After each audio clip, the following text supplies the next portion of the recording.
आज हमारे साथ देश के जाने माने प्रख्यात इतिहासकार, राजनीतिक विशेषज्ञ प्रोफेसर कपिल कुमार हमारे साथ हैं।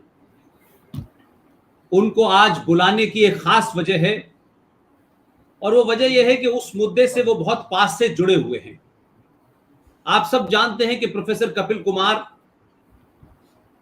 भारत सरकार के आदेश पे, निर्देश पे आपने लाल किले के अंदर सुभाष चंद्र बोस का मेमोरियल बनाया, उसका कंसेप्ट की और उसका विजुअलाइजेशन और फिर उसका एग्जीक्यूशन।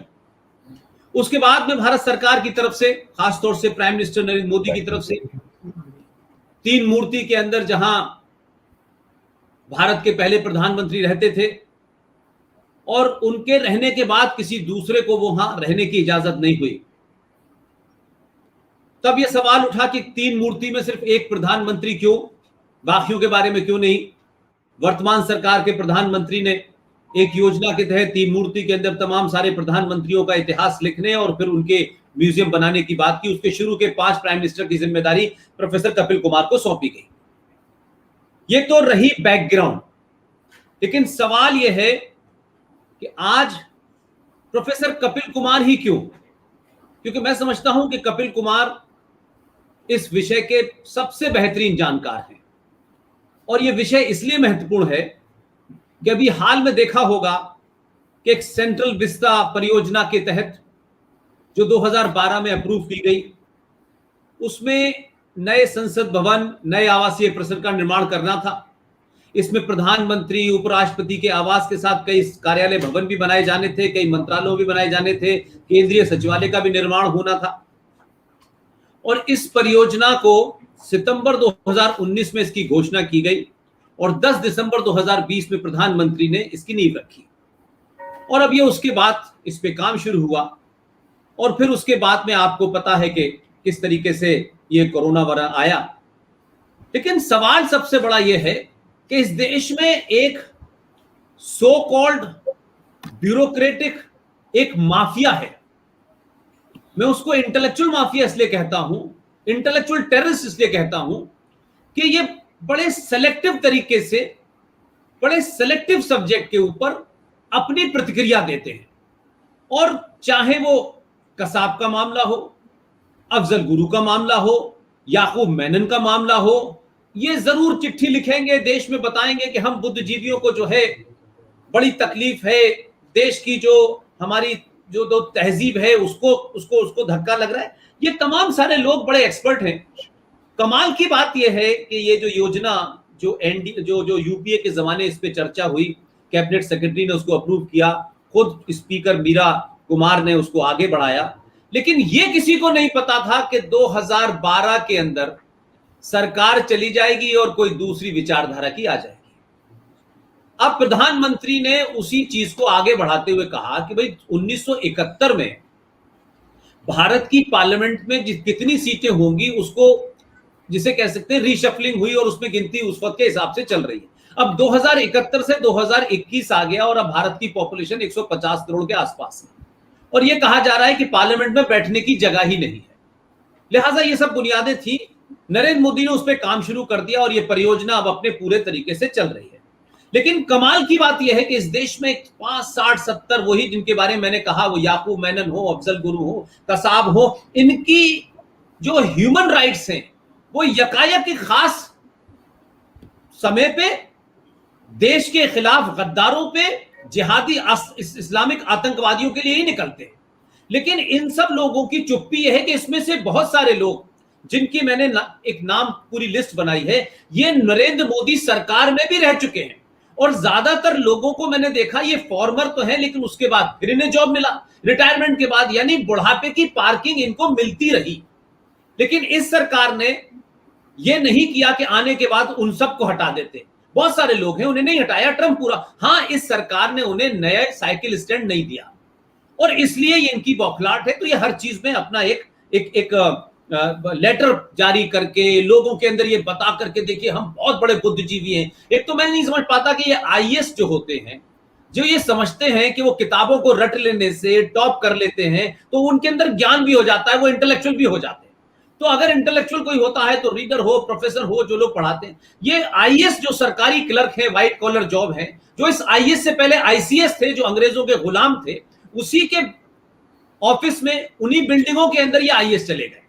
और मैं ये भी नहीं कहता कि सारे आईएएस हैं, लेकिन एक ये माफिया है आईएएस का। तो आइए हम ये देखते हैं कि ये कौन से वो 60 लोग हैं जिसमें से चुनिंदा 10-15 लोगों का चेहरा जो हमेशा नजर आता है। ये कौन लोग हैं जो चिट्ठियां लिखते हैं, कौन लोग हैं इस देश के अंदर मीडिया के अंदर सेलेक्टेड आर्टिकल लिखते हैं, और ये तमाम सारे लोग राष्ट्र के खिलाफ, राष्ट्र की बुनियादों को मजबूत करने वाले किसी के काम के प्रति कैसे बेवकूफी भरे, कैसे हाइपोथेटिकल आर्गुमेंट देते हैं। आइए इनके बारे में देखते हैं। जो 15-16 चेहरे हैं, देश को पता चलना चाहिए ये बुद्धिजीवी हैं या बुद्धिजीवी की आड़ में ये बुद्धिजीवी आतंकवादी हैं।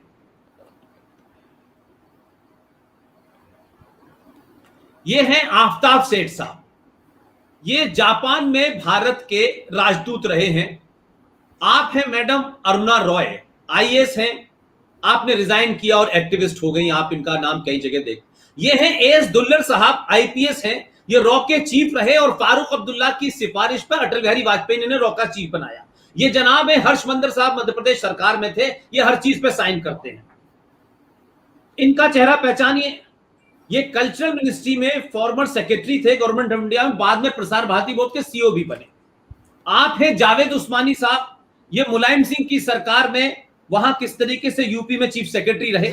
आप हैं जूलियस रेबेरो साहब, देश ने इनको देखा होगा। आप एडवाइजर रहे पंजाब सरकार के। आप एम्बेसडर भी रहे आप रोमानिया में। आप हैं मीना गुप्ता, ये फॉर्मर सेक्रेटरी है minister of environment and forest में गवर्नमेंट ऑफ इंडिया के अंदर। आप हैं प्रवीण तलहा, इन्होंने लखनऊ में भी मकान इनके रिश्तेदारों ने घेर रखा है और ये बहुत पहले रिटायर हो चुकी है। आप हैं एनसी सक्सेना साहब, आईएएस हैं, former secretary planning commission government of India. आप हैं राहुल खुल्लर साहब, आईएएस हैं, former chairman telecom regulatory authority of India. आप हैं मैडम सुजाता, जब नरेंद्र मोदी की सरकार आई थी उस फॉरेन सेक्रेटरी रही थी गवर्नमेंट ऑफ इंडिया के अंदर। आप हैं मैडम विभा पुरी, आईएएस हैं, former secretary minister of tribal of affair government of India. आप हैं विजय लता रेड्डी, आईएफएस हैं, former deputy national secretary adviser government of India. और आप हैं V S Alwadi, IAS, former vice chairman DDA.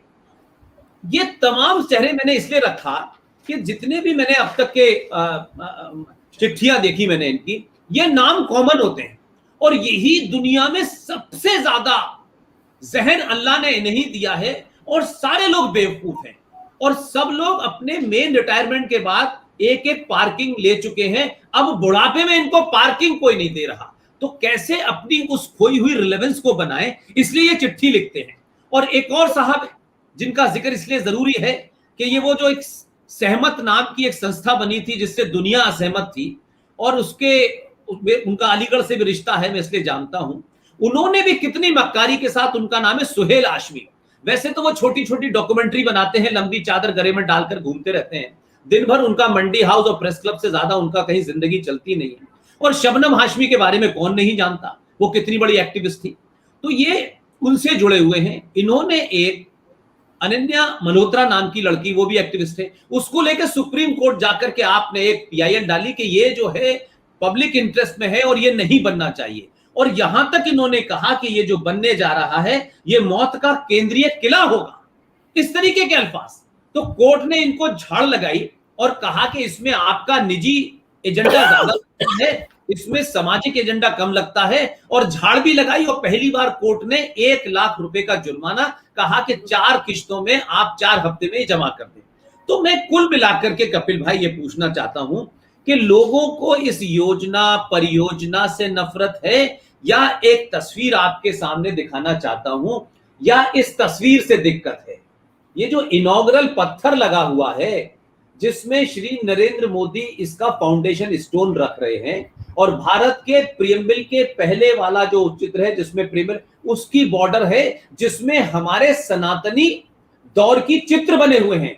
इसमें नंदी बना हुआ है, इसके अंदर हमारा जो शेर है उसको वो सब बने हुए हैं। तो क्या इन तमाम लोगों को भारत की सनातन संस्कृति से नफरत है कि नरेंद्र मोदी भी कर रहा है और एक ऐसा चित्र इसमें लगा रहा है जो आने वाली नस्लों को बताएगा कि भारत क्या था और भारत का प्रधानमंत्री क्या था। तो नरेंद्र मोदी की नफरत में ये लोग चिट्ठी भी लिखते हैं और इसको फिर बाहर वॉशिंगटन पोस्ट वगैरह में भी लीक कर देते हैं। मेरा आपसे कहना यह है, मेरा आपसे जानना यह है कि कपिल साहब, आप 2 प्रोजेक्ट में रहे हैं, क्या ये प्रोजेक्ट के बारे में आपको क्या जानकारी है? और ये जो 60 लोग हैं, इनका क्या मकसद है? ये किस तरीके से देश को बदनाम करते हैं? और राष्ट्र विरोधी 30-35 करोड़ जो लोग इस देश में हैं, चाहे शाहीन बाग पे बैठ जाएं, चाहे दिल्ली के दंगों में, वो फौरन इनकी चिट्ठियां ले लेके घूमते हैं पूरे देश के अंदर। और कमाल ये है कि मतलब आप कहेंगे कि एक तरफ दिल्ली में तो अंबेडकर का संविधान लेके बैठेंगे और गांधी की बात करेंगे, लेकिन लक्षद्वीप में 98% मुसलमान, भारत सरकार जब लक्षद्वीप में गांधी जी की मूर्ति लगवाएगी तो कहते हैं इस्लाम में मूर्ति हराम है और गांधी की मूर्ति नहीं लगाएंगे। तो ये एक बड़ा सेलेक्टिव सा खेल है। आप पूरा इस मामले को कैसे देखते हैं और क्या इसके पीछे की कहानी है और ये कौन लोग हैं? और आप अपनी उसी भाषा में, जिस भाषा के लिए आप जाने जाते हैं, आपसे मैं ये बात जानना चाहता हूं, प्रोफेसर कपिल कुमार। धन्यवाद पुष्पेंद्र जी। मैं कुछ ऐतिहासिक परिप्रेक्ष्य में भी जाऊंगा, लेकिन सबसे पहले मैं आपकी जो सबसे पहला चित्र अभी आपने दिखाया मोदी जी का, इसका उद्घाटन करते हुए, उस पे जो ये लोग कह रहे हैं, 2 बातें इन्होंने अपनी चिट्ठी में लिखी हैं इसके ऊपर। पहली बात तो ये कही कि साहब, वो प्रधानमंत्री ने प्रोटोकॉल तोड़ दी है कि ये तो दोनों सदन बनने थे, तो इसलिए सदन का दोनों का तो राष्ट्रपति से करवाया जाना चाहिए था, ये प्रधानमंत्री ने क्यों कर दिया। और दूसरा इनका ये कहना है कि ये तो साहब तंत्र विद्या के अंदर सुपरस्टिशन के ऊपर हो रहा है, ये पूरे उसके ऊपर। अब इनका लोग भूल जाते हैं, इनका सुपरस्टिशन में आपको याद दिलाना चाहता हूं। आपको याद होगा हमारे इस समय प्रधानमंत्री आदरणीय मनमोहन सिंह जी थे, मौनी बाबा। तो उत्तर प्रदेश में एक बाबा जी ने कोई सपना देखा था कि वो खजाना गड़ा हुआ है नीचे कहीं पे, और उसको लेके हमारे प्रधानमंत्री ने archaeological survey of India, geological survey of India और तमाम ऑर्गेनाइजेशंस को वहां पे लगा दिया कि भैया खजाने की खुदाई करो। उसके ऊपर तब कोई सुपरस्टिशन नहीं था। कपिल भाई, आपने आपने आपने आपने ये बात कही है, इसमें एक और जोड़ देता हूं आपके लिए। हाँ। देश का सबसे युवा आधुनिक प्रधानमंत्री, कंप्यूटर युग का प्रधानमंत्री, वृंदावन में देवरा बाबा से पैर से सर पे रख के आशीर्वाद लगवाता है, सिर पे लात लगवाता है। नहीं, और एक और चीज बता दूं मैं आपको, वो आपको याद होगा, वो एक चंद्रा स्वामी भी हुआ करते थे। जी जी जी जी जी जी, इन सब के गुरु। तो वो तो सुपरस्टिशन नहीं थी।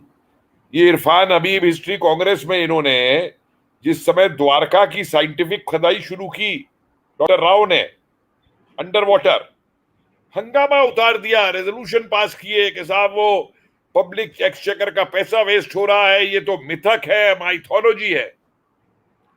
और जिस दिन द्वारका नीचे खोज ली गई, उस दिन इनके मुंह बंद हो गए।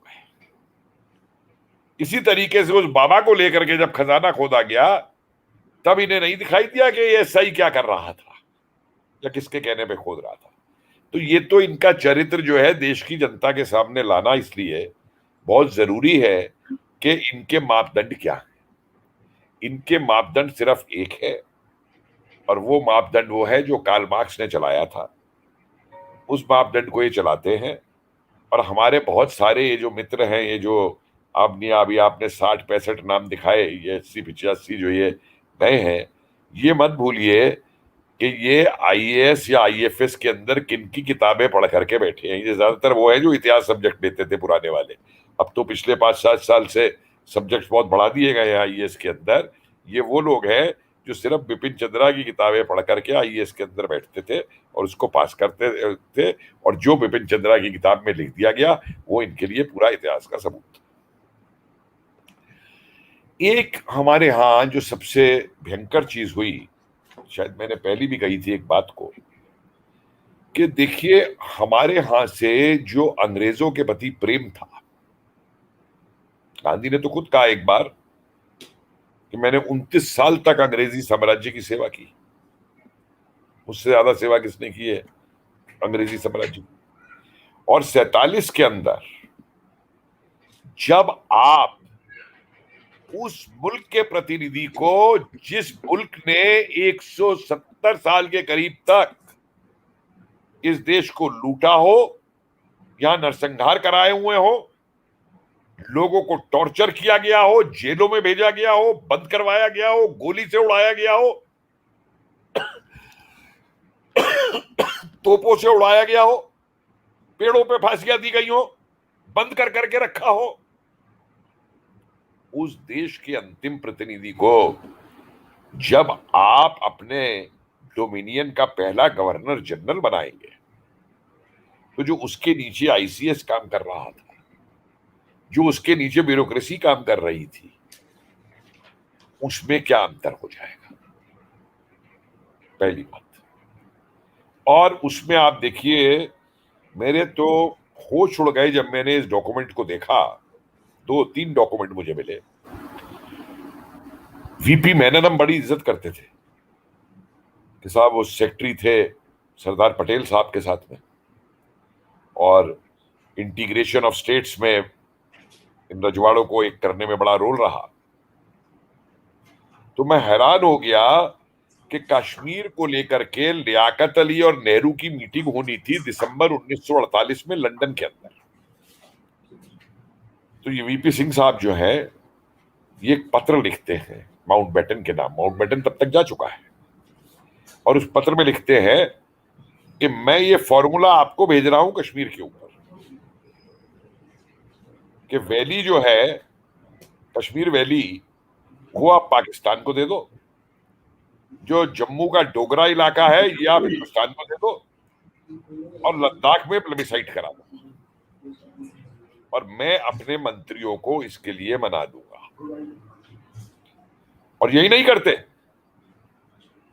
भारत में जो उस समय बैठा है वो चीफ अंग्रेजी हमारी सेना का भी, उसको बकायदा चिट्ठी लिखी जाती है, ग्रेसी और ये सब लोग हैं, उनको चिट्ठी लिखी जाती है कि मैंने ये चिट्ठी माउंटबेटन को भेज दी है, और वहां पे ये इंश्योर करा लो कि मेरी इस चिट्ठी को, मेरे इस फॉर्मूले को माउंटबेटन पहले पढ़ के और इंग्लैंड की सरकार को अवगत करा दे उससे।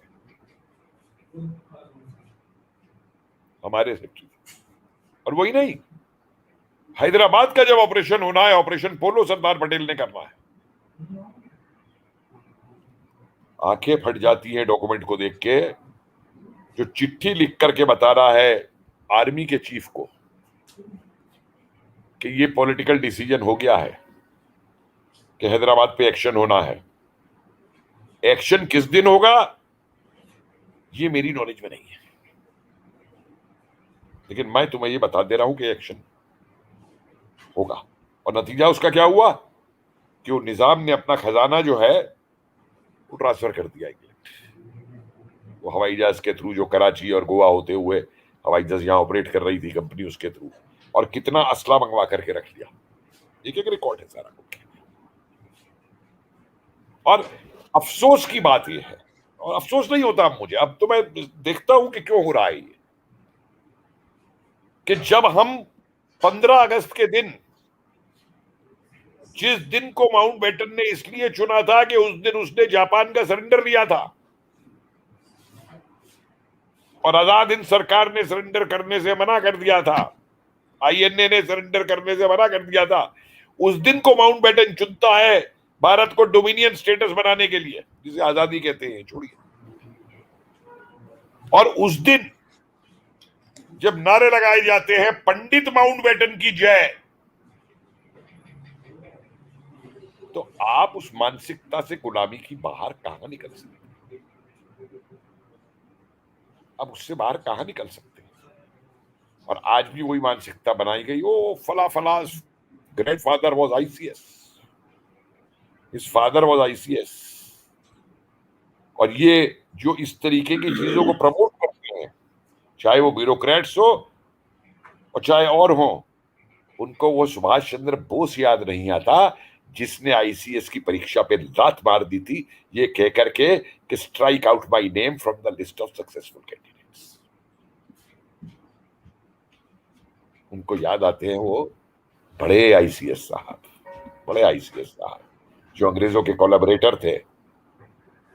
और इस आईसीएस की जो मेंटेलिटी है आप देखिए, जो हमारी सिविल सर्विसेज में आई कि आपको कोलैबोरेटर रहना है, और इस मानसिकता को 47 के बाद से इतना जबरदस्त बढ़ावा दिया गया। इमरजेंसी के दिनों में एक जोक आया था कि ऊपर से खत आ गया डिस्ट्रिक्ट मजिस्ट्रेट के पास कि भैया एक लिस्ट भेज दो तुम्हारी डिस्ट्रिक्ट में कितने गधे हैं। उसने एसडीएम को बोल दिया। एसडीएम एक लिस्ट बना के ले आया, 58 लोगों के नाम लिखे हुए थे उसमें। उसने कहा नहीं भाई 2 और लिख दे इसमें, तो मुझको और अपने को तो तू जोड़ना भूल ही गया इसके। उसने कहा क्यों? उन्होंने कहा हम 2 को नहीं लिखेगा तो फिर आ जाएगा ऊपर से, कोर्ट मार्शल हो जाएगा हमारा कि लिस्ट कंप्लीट नहीं भेजी। दूसरी तरफ देखिए इसकी जो मूल जड़ आ रही है कि ऐसा आज क्यों हो रहा है, मैं उस पर जा रहा हूं कि भारत को हम बड़े गौर के साथ, मतलब बड़े गर्व के साथ कहते हैं हम दुनिया का सबसे बड़ा प्रजातंत्र है, लेकिन 47 के बाद से प्रजातंत्र के अंदर जिस चीज को डेवलप किया, विकसित किया गया यहां पे, मैं उसे फ्यूडोक्रेसी बोलता हूं।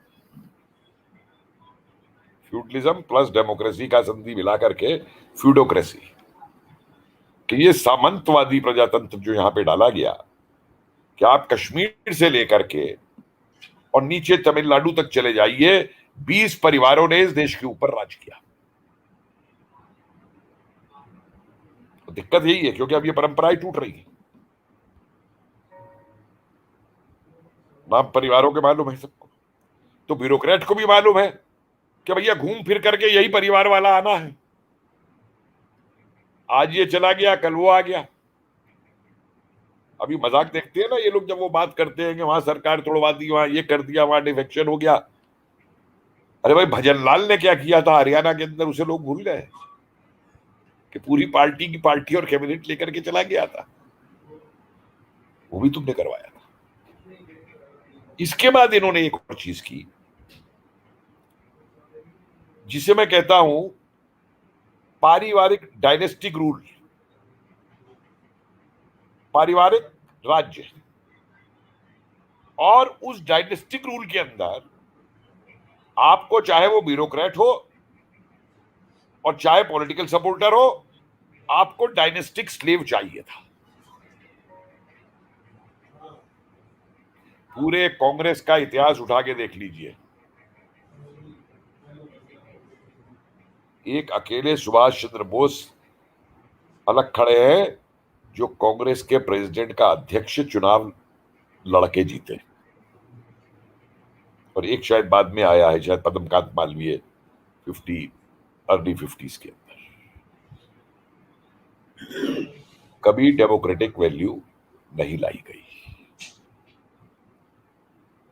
तो जब आप, जो दल हमारे पे राज कर रहा है, जब उस दल का ही प्रजातांत्रिक आधार नहीं है, तो वो प्रजातंत्र को सुदृढ़ करेगा। पहली बार जब चुनाव हुए उस समय क्या बूथ कैप्चरिंग नहीं हुई शुरू? क्या वोटें खरीदनी नहीं शुरू हुई? क्या वोटें बेचनी नहीं शुरू हुई? क्या इलेक्शन रिजल्ट नहीं बदलवाए गए? ये तो सन 37 से शुरू कर दिया था कांग्रेस ने जातिवाद। शिकायत गई थी सरदार पटेल और मौलाना आजाद के पास बिहार की, कि बिहार में जो टिकट कांग्रेस दे रही है वो टिकट जो है जाति के आधार पर दे रही है। और सरदार पटेल ने जब जवाब तलबी की तो राजेंद्र बाबू का जवाब था कि हाँ आप पे शिकायत सही गई है, तो यहां जो कैंडिडेट चुने जा रहे हैं वो इसलिए चुने जा रहे हैं जाति के आधार पे कि हमें जीतना जरूरी है। तो जिन चीजों को आपने समाज में डाला, अब उन चीजों का एक मल्टीप्लायर इफेक्ट होता है, गुणात्मक प्रभाव, कि वो फिर हर क्षेत्र पे आती है निकल करके। और मैं तो खुद आईएएस की सिलेक्शन कमेटी में बैठा हूं एक बार, एक हफ्ते तक, और उसके बाद में मुझको ब्लैकलिस्ट कर दिया गया था, क्योंकि जब मैंने वहां सवाल पूछने शुरू किए, मैंने देखा जो साहब चेयरमैन थे मेरे साथ, बोर्ड के मेंबर थे यूपीएससी के, वो एक इलाके के कैंडिडेट अगर आए तो उनसे बड़े आसान सवाल पूछते थे, दूसरे के इलाके के आए तो उनसे बहुत कठिन सवाल पूछते थे। तो मैंने कहा ये क्या तमाशा हो रहा है। तो जब मैंने कठिन पूछने शुरू किए तो मुझको बोलते हैं you are asking them very tough questions. मैंने कहा हाँ साहब, they are entering the toughest service of the country, why should I ask. उसके बाद मुझे यूपीएससी में आईएएस की सिलेक्शन कमेटी में नहीं बुलाया गया। फिर एक बात और सोचिए, आईएएस के अंदर, आईएएस से मेरा मतलब पूरी सिविल सर्विसेज से, और देखिए माफ कीजिए हाथ जोड़ के कहता हूं, मैं सारे आईएएस के ऊपर आक्षेप नहीं लगा रहा, लेकिन उन पे मेरे आक्षेप ज्यादा है जो उसका पद का फायदा उठाते हैं और अपने परिवार का फायदा उठाते हैं और वो सब करते हैं। बहुत अच्छे आईएएस ऑफिसर्स भी है, मेरे मित्र भी है, मेरे स्टूडेंट भी है आईपीएस आईएएस। मैं दिल्ली के विश्वविद्यालय के कॉलेज में पढ़ाता था, ये ऑनर्स हिस्ट्री में, जब स्टूडेंट थे हिस्ट्री वाले, मैं उनसे पूछता था भाई हिस्ट्री क्यों नहीं, साहब आईएएस में बैठना। अच्छा आईएएस में क्यों बैठना? और आप विश्वास करेंगे कि 80 के दशक में आईएएस से ज्यादा वो कहते थे हमें सेंट्रल सर्विसेज में जाना है, एक्साइज में, इनकम टैक्स में, कि उसकी जो वैल्यू है कि मेरे दहेज के अंदर ही मुझे 2 करोड़ मिल जाएगा। मैंने ऐसा उदाहरण देखा है कि बिजनेस घराने ने आईसी इसके इनकम टैक्स ऑफिसर था सिविल सर्विसेज का, उसके साथ अपनी बेटी की शादी कर दी, बहुत ईमानदार था। 3 महीने बाद बेटी को वापस ले गए कि हमने कोई भूखा मारने को थोड़ा शादी की थी बेटी को देने। ऐसे ईमानदार लोग भी, लेकिन ऐसे ईमानदार लोग जो हैं उनकी जो सीढ़ी है ऊपर चढ़ने की, मैं एक आईएएस ऑफिसर को जानता हूं जिसने डिस्टिलरी फाइल में लिख दिया था गोवा के अंदर पोस्टेड होते हुए कि चीफ मिनिस्टर मुझको जबरदस्ती प्रेशराइज कर रहा है मेरे ऊपर कि फला फला को डिस्टिलरी का लाइसेंस दे दिया जाए, और उस आईएएस अफसर को पोस्टिंग्स में और उसमें काफी सताया गया देख करके। मैं एक डीएसपी जानता हूं, आप भी शायद जानते होंगे, डीएसपी रावत हुए थे यूपी में, सीआईडी में थे, मेरठ में पोस्टेड थे, और वो दहशत थी रावत की, उन्हें पुलिस वालों तक को नहीं छोड़ा था। रिक्शा वाला बन गया, जो मुफ्त में रिक्शा वाले से बैठ जाते थे ना बिना पैसे दिए हुए, उन तक को बंद कर देता था। कानपुर ट्रांसफर हुआ, वहां कानपुर के किसी बड़ी इंडस्ट्रीज का कोई केस पकड़ा, उसको सस्पेंड कर दिया गया, ताजिंदगी वो आदमी सस्पेंड रहा और उसके बच्चे भूखे मरे। तो दिक्कत यह है कि जितने ईमानदार लोग हैं, मेरा अपना एक्सपीरियंस बहुत है एचआरडी मिनिस्ट्री को डील करते हुए,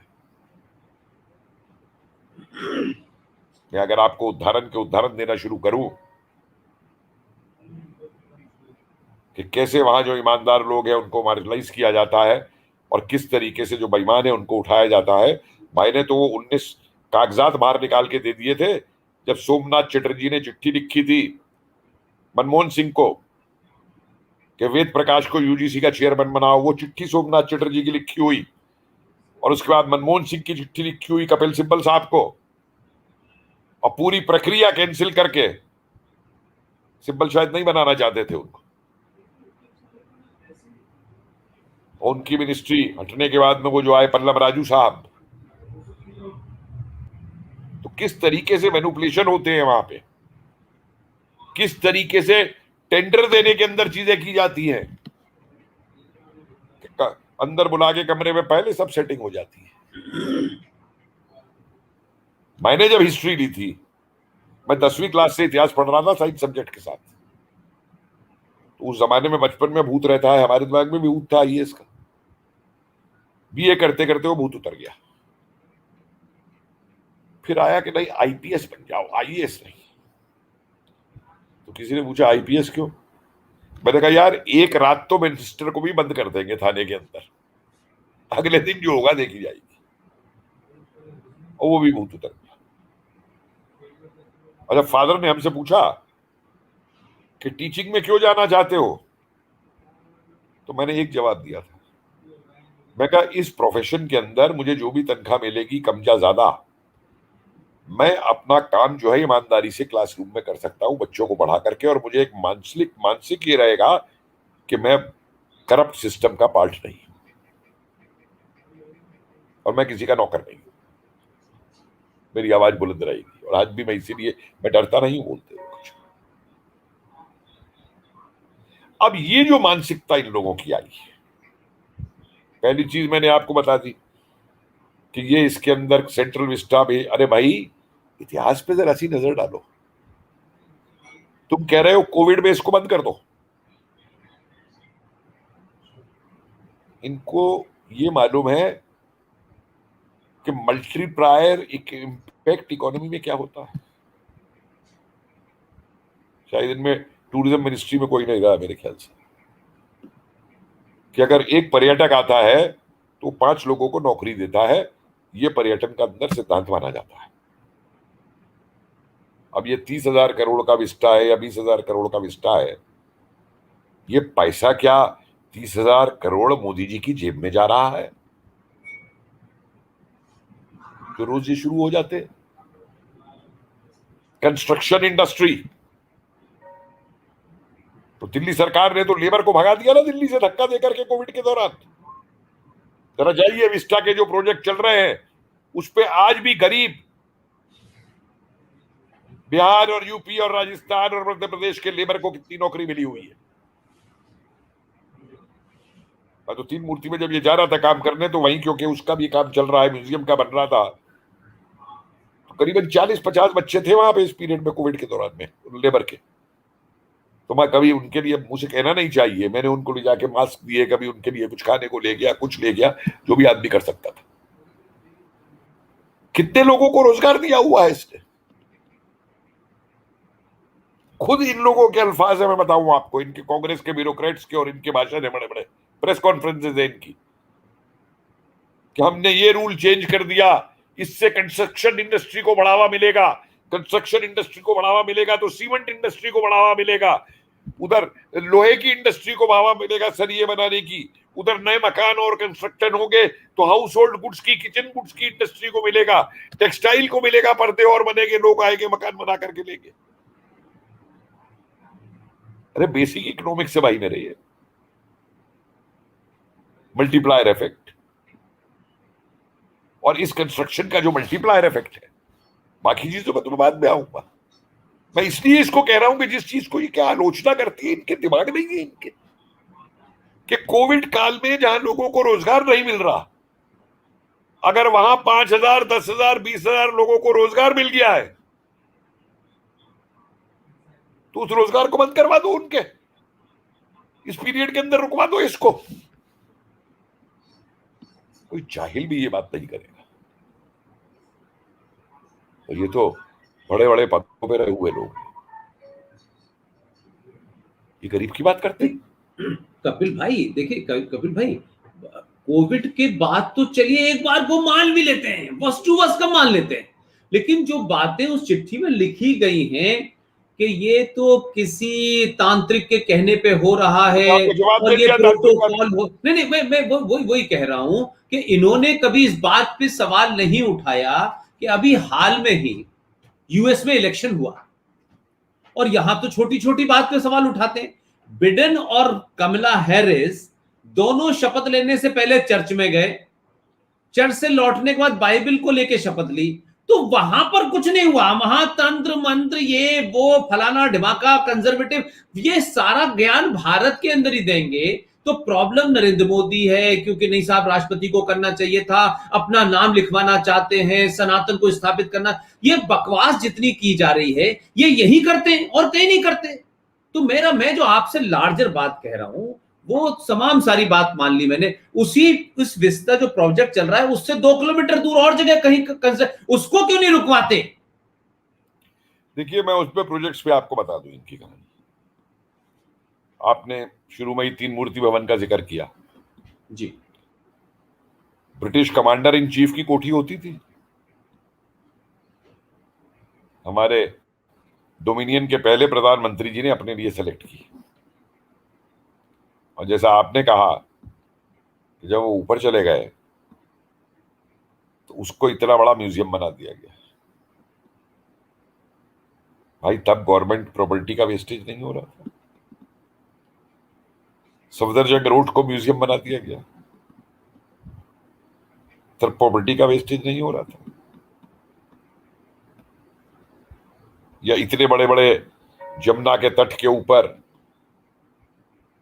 वो बना दिए गए सारे,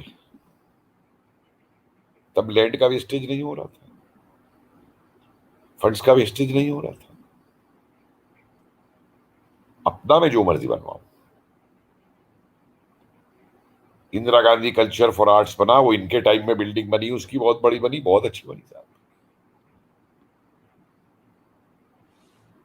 तो ये तो देखिए, चित भी मेरी, पट भी मेरी, अंटी मेरे बाबा की।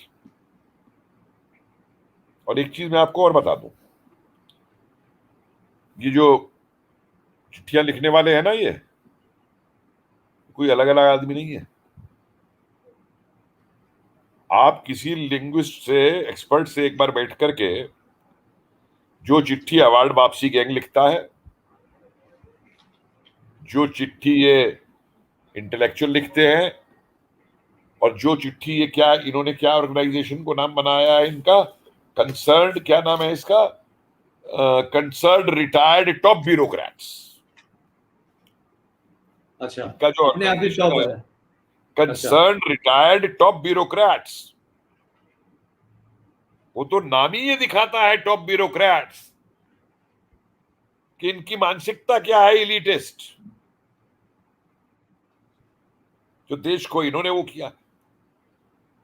ये आप लिंग्विस्टिक एनालिसिस करा लीजिए, ये सब लिखे हुई पत्री चिट्ठी जो है, ये भाषा जो है ना, ये एक जगह रखी जाती है। जो ये भाषा इन्होंने लिखी है ना इस चिट्ठी के अंदर, कोई ब्यूरोक्रेट ऐसी भाषा नहीं लिखता। बड़े नोट्स पढ़े हैं अपने ब्यूरोक्रेट्स के लिखे हुए, ब्यूरोक्रेट की भाषा ही नहीं है।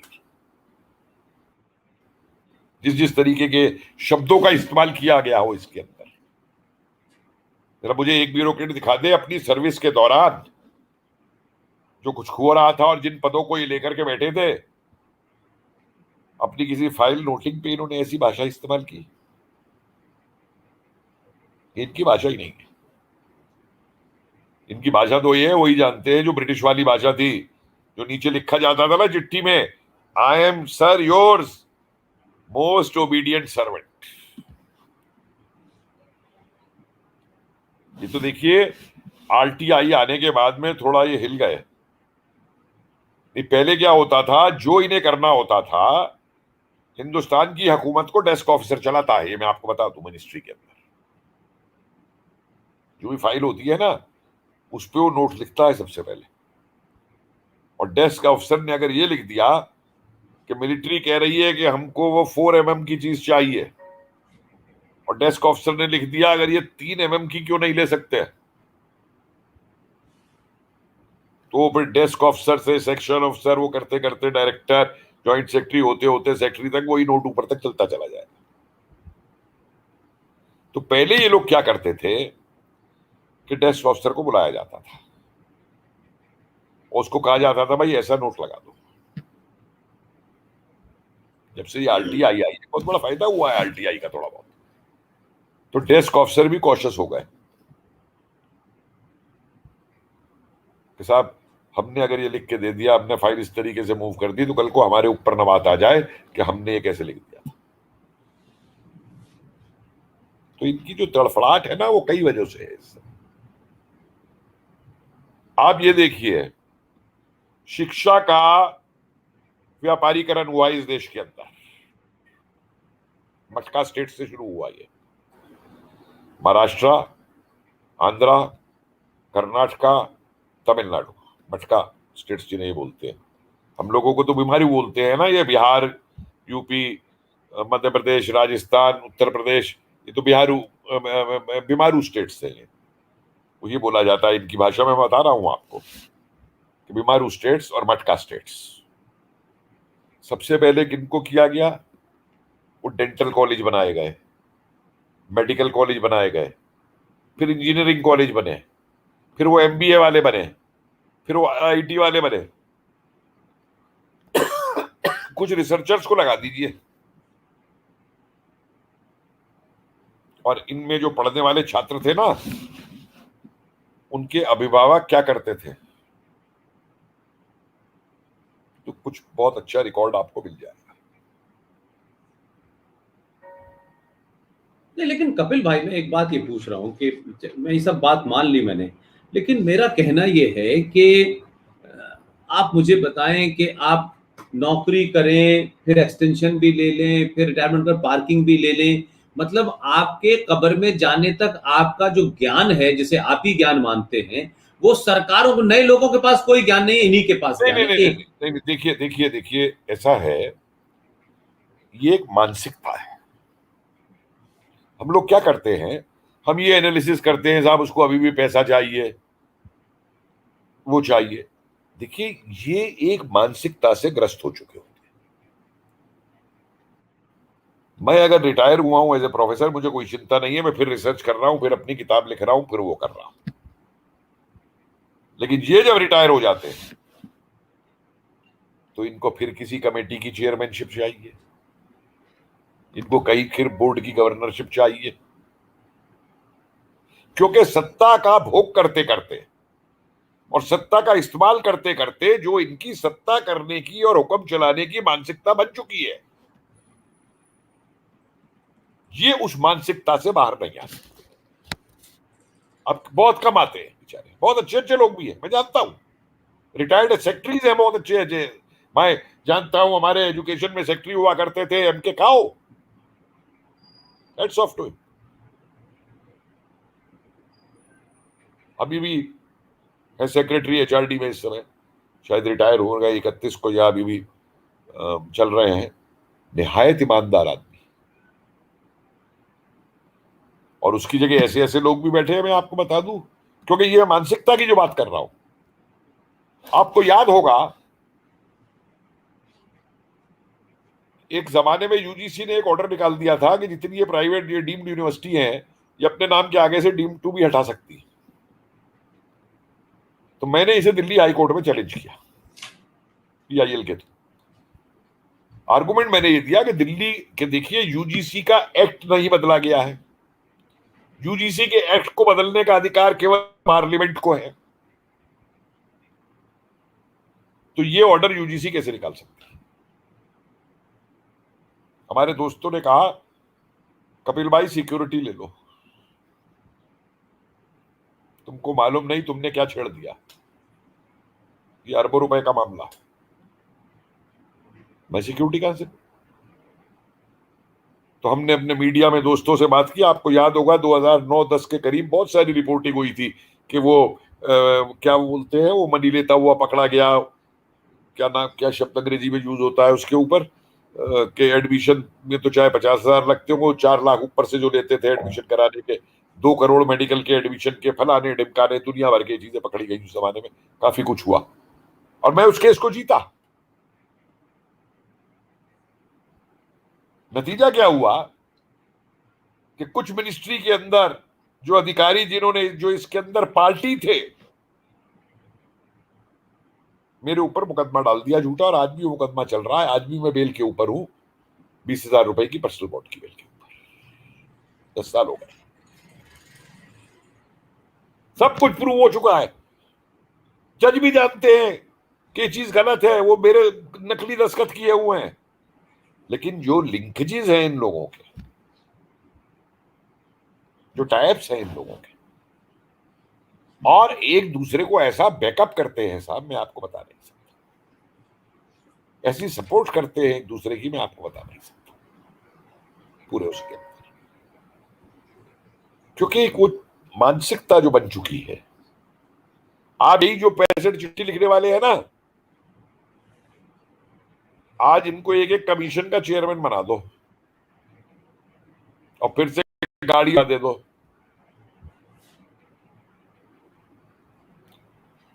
इनमें से 90% वापस आ जाएंगे, कहेंगे जी वो गलती हो गई, हमसे तो किसी ने जबरदस्ती, हमारा, हमने तो कोई साइन नहीं किए थे, ये तो हमारा नाम लगा दिया गया इस चिट्ठी के अंदर, और मुझसे लिख के रख लीजिए, उस पर साइन नहीं होंगे इनके। ये जो कैंपेन चलते हैं ना वर्ल्ड वापसी और इस तरीके के, फोन पे पाया भाई हम ये करने जा रहे हैं, भाई तुम्हारे दस्तखत की जरूरत है, भाई तुम्हारे दस्तखत, अरे जो मर्जी कर लो यार, मैं तो रिटायर्ड आदमी हूं। नहीं, इसमें एक चीज हुई है ना कपिल साहब कि जो आप कह रहे हैं, शुरू में तो जितने पद्मश्री, पद्म विभूषण, ये तमाम जो अवार्ड बिकते एक तरीके से दिए जाते थे, वो सारे अवार्ड वापसी में, अवार्ड वापसी तो अब इसलिए नहीं हो सकती कि अवार्ड ही खत्म हो गए उनके पास, अब बचे ही नहीं, तो वापस क्या करें। तो अब ये सेकंड स्टेज की कहानी है।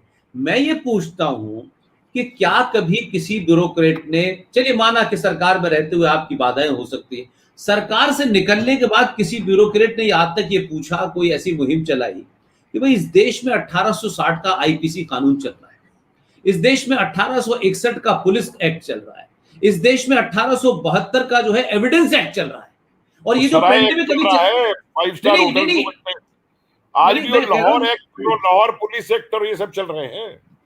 अभी पेंडेमिक के दौरान पता चला कि जो पेंडेमिक में जो जो कानून चल रहा है ये 1898 का है। तो भाई कभी इसको बदलने की बात नहीं करेंगे, ये कभी इसके लिए नहीं करेंगे, ये पुराना कानून है। नहीं, देखिए वो इनको शूट करते हैं, वही मैं कह रहा हूं, वही मैं कह रहा हूं। अंग्रेजों के बनाए हुए कानून जो हैं वो इनको शूट करते हैं। मैंने परसों एक ट्वीट किया है कानूनों को लेकर के, वो साहब एक जो ये खान मार्केट में जो ये बेच रहा था, ये ऑक्सीजन, जी जी जी, नवीन, कालरा, क्या नाम है, नवीन कालरा, तो 1 लाख रुपए में उसकी जमानत हो गई। तो मैंने ट्वीट किया सोशल मीडिया पे और सबको टैग किया मैंने, पीएमओ से लेके और सुप्रीम कोर्ट तक को। मैंने कहा भाई कानून बदल दो, 10 दिन तक, 15 दिन तक पुलिस वालों को क्यों भगाया, क्यों टीमें बनाई, क्यों इतना खर्चा पुलिस का करवाया। पहले दिन जाके उसके घर के बाहर पुलिस नोटिस लगाती कि भैया तुम वांटेड हो, आ जाओ, कोर्ट में दर्शन दे दो, कोर्ट तैयार बैठा है तुम्हें जमानत देने के लिए।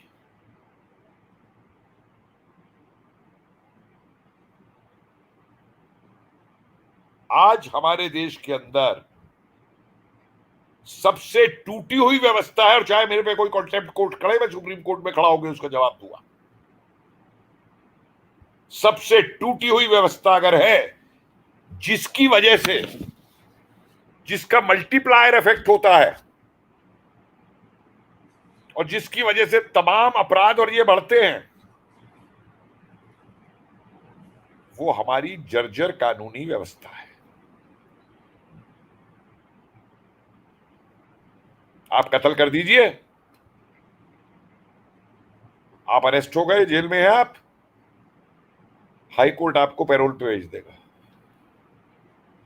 आप बाहर आए, 4 गवाह जो थे आपके मुकदमे के, चौराहे पे आपने उन्हें गोली मार दी, केस खत्म। और एक नहीं, 85 ये इंस्टेंस। लेकिन जुडिशियल रिफॉर्म की, उसकी जड़ तक जाने की कोई बात नहीं करता है। पुलिस रिफॉर्म्स, आजादी से पहले जो पुलिस की मानसिकता थी कि अंग्रेज को पुलिस चाहिए थी हमारे ऊपर हुकूमत करने के लिए, हमको डराने के लिए, हमको पीटने के लिए। क्या उस मानसिकता को बदला गया? क्या ये मानसिकता परिवर्तित करने की कोशिश की गई कि भाई अब आप अपने लोगों के लिए हो, आप फैसिलिटेटर हो पब्लिक के? और जहां पुलिस भी कुछ करती है, मैंने तो एक बार कहा था, एक मैंने प्रपोजल दिया था ह्यूमन राइट वालों को, ये तो अभी देखना भी है, जो लिख रहे हैं ना ये ह्यूमन राइट फाइट पे भी आएंगे, कल को कहेंगे जी कि विस्टा के साइड के ऊपर लेबर का एक्सप्लॉइटेशन हो रहा है, इनको ह्यूमन राइट नहीं मिल रहा, फलाना नहीं मिल रहा, ये छोड़ने वाले नहीं है। तो मैंने एक बार ये कहा था कि भाई साहब मोबाइल एक्सप्रेस जजेस बना दीजिए कि अगर कश्मीर के कहीं अंदर आतंकवादी गोलियां चला रहे हैं लोगों के ऊपर, तो पहले हेलीकॉप्टर से जज साहब जाएं और साथ में वो वकील को ले जाए, प्रशांत भूषण जैसे को बिठा करके, और वहां जाके निर्णय दे कि हाँ भाई ये आतंकी है या नहीं है, या आम लोगों पे गोली चला रहा है नहीं चला रहा। तब भैया इंडियन आर्मी उसके ऊपर फायर करेगी।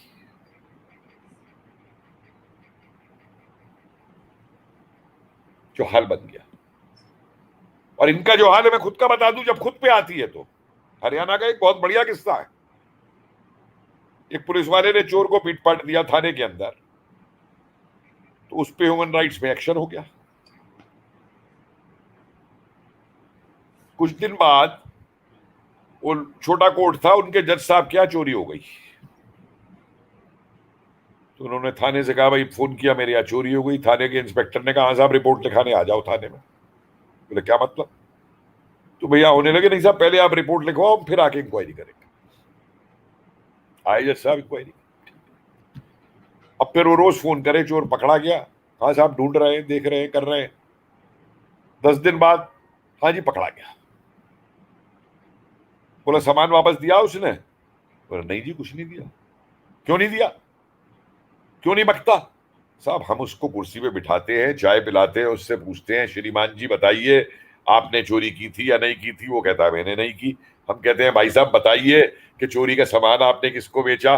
वो कहता है मैंने किसी को नहीं बेचा। तो साहब हम तो इतना पूछ रहे हैं उससे, इतने प्यार से और हाथ जोड़ करके, वो कुछ बोलता ही नहीं है।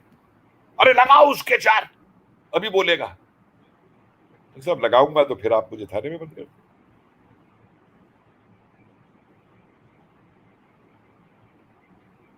तो ये जो कॉन्ट्रडिक्शंस है, हमने कभी भी साइकोलॉजिकल लेवल के ऊपर इन चीजों को ट्रीट करने की कोशिश नहीं की। मुझे कुछ चीजें इसलिए याद आ रही हैं कि जब रैपिड एक्शन फोर्स बना था तो इनके सीनियर ऑफिसर्स के 4 बैचेस की ट्रेनिंग मैंने ली थी कॉन्टेम्परेरी सोशल रियलिटीज के ऊपर, कि अफवाह फैलती है तो अफवाह को कैसे रोकना है, कैसे लोगों का विश्वास जीतना है, कैसे क्या करना है, इन चीजों को लेकर के हमने कराई थी वो सारी ट्रेनिंग 4 सीनियर ऑफिसर्स के जो सीआरपीएफ से आए थे रैपिड एक्शन फोर्स के। कोई भी ब्यूरोक्रेट, एक इनकी और आदत है भाई साहब मैं आपको बताऊं, आपको बुलाएंगे, बड़े प्यार से बिठाएंगे, आपको ऐसे लगेगा बड़ी आपको अहमियत दी जा रही है, आपसे पूछेंगे हाँ साहब इस विषय पे आपकी क्या हुआ, और आपसे सारे व्यूज सुन करके अपना नोट चढ़वा करके अपने नाम से वो नोट मूव कर देंगे। ये तो अभी देखा है मैंने, पिछले 1.5 साल में देखा है मैंने। क्या आपके व्यूज, आपके आइडियाज, ये जो बात कर रहे हैं ना इस चिट्ठी के अंदर एक और भी, कि इंडिपेंडेंट एक्सपर्ट्स का व्यूज लेना चाहिए, ये लिख रहे हैं आईएएस वाले, ये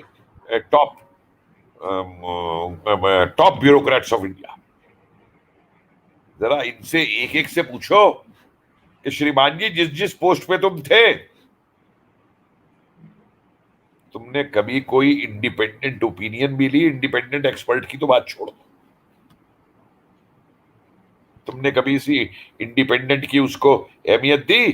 तुम तो नशे में चूर रहते थे कि मैं ये हूं, अफसरी के पद पे हूं, मैं सब कुछ जानता हूं। आज मैं जानता हूं, सेक्रेटरी लेवल के ऐसे व्यक्ति को जानता हूं जो समझता है कि उससे ज्यादा इतिहास किसी को आता ही नहीं है। नहीं, वो तो पॉलिटिकल अपॉइंटी होंगे तो सर फिर वो इतिहास क्या बताएंगे, वो तो सबको भी मालूम है कि पॉलिटिकल भी जिस नहीं, देखिए देखिए पॉलिटिकल अपॉइंटी भी जो करने वाले हैं, देखिए सर दो मैं आपको एक चीज, नहीं, पुष्पेंद्र जी पॉलिटिकल मैं आपको एक अपॉइंटी चीज बता दूं। नहीं, पॉलिटिकल अपॉइंटी दो होते हैं। एक तो ये कि किसी पॉलिटिशियन, एक पॉलिटिशियन के आप रिश्तेदार होते हैं तो फिर आप तो क्या कहते हैं, नहीं मंत्री नहीं बन जाते हैं। नहीं नहीं नहीं नहीं, इसमें और भी कैटेगरी है, मैं बताऊंगा। एक तो पॉलिटिकल अपॉइंटी पॉलिटिकल होता है कि मैं अपना विचारधारा वाला अपना वो ला करके बिठा दूं उसके ऊपर। एक ये रिश्तेदारी वाले हो गए। एक कैटेगरी ओबलाइज करने वाली है। एक कैटेगरी है जिसकी पोस्टिंग जो बड़े बिजनेस और मल्टीनेशनल और ये कंट्रोल करते हैं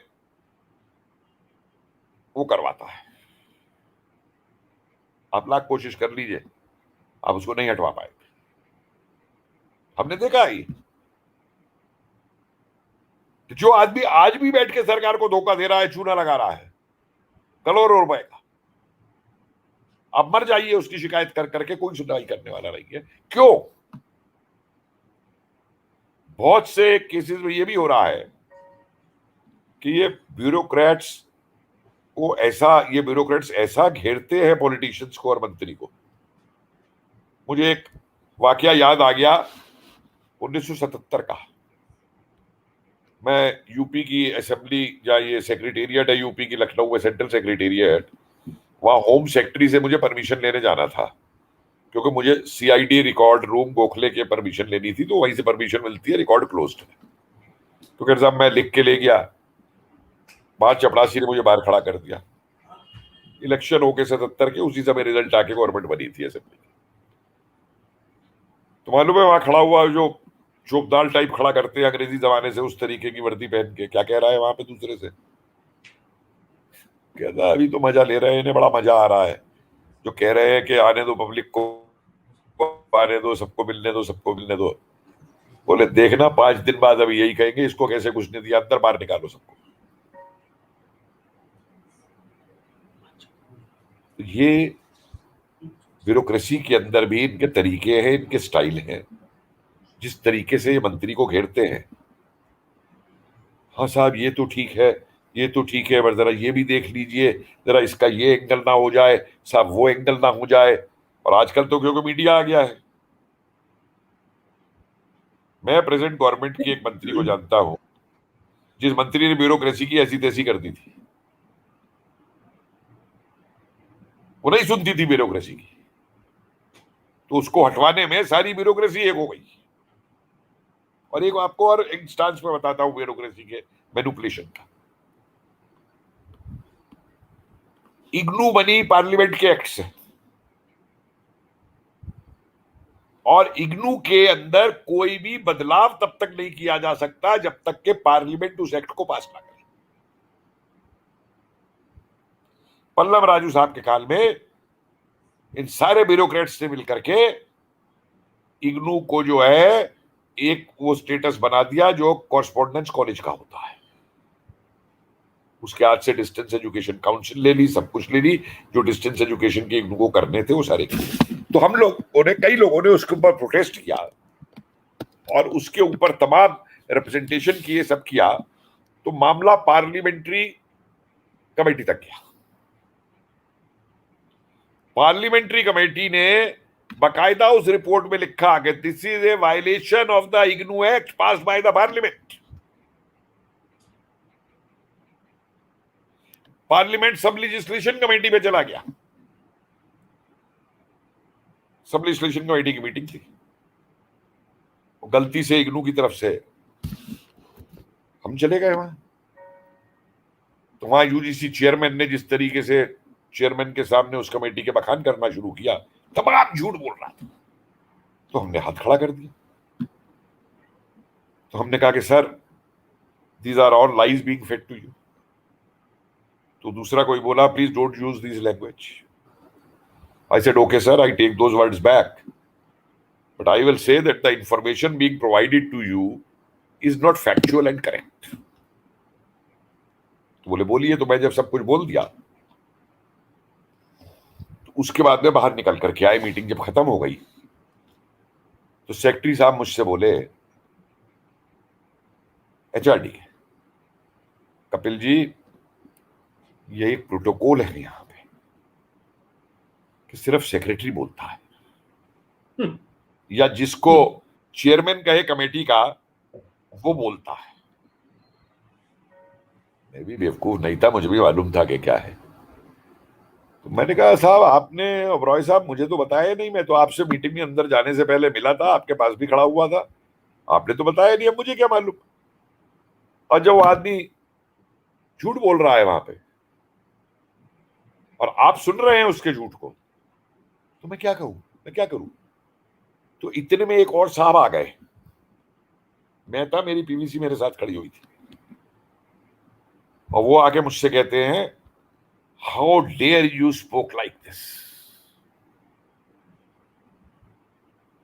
जानता था मैं कौन है वो, तो मैं फॉर्मल इंट्रोडक्शन नहीं कराई किसी ने, तो मैं क्यों कहूं कि मैं तुझे जानता हूं।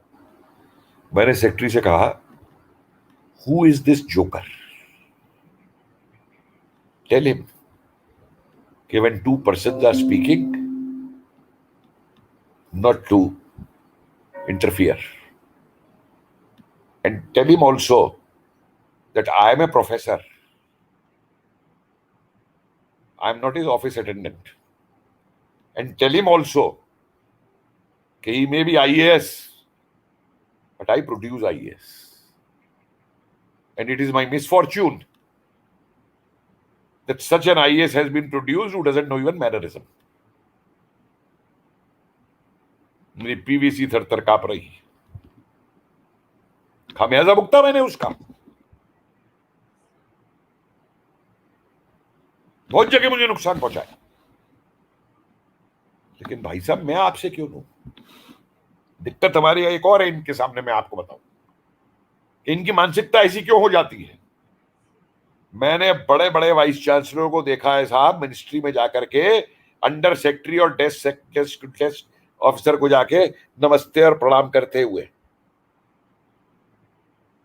पेशेवर लोगों को देखा है मैंने अपने प्रोफेशन के अंदर, अरे मैं तुम्हें कश्मीर के अंदर जो है 1 महीने तुम्हारे परिवार का और तुम्हारा रहने खाने का ठहरने का सब इंतजाम करवा दूंगा, मुझे एक जगह विजिटर नॉमिनी अपॉइंट करवा दो।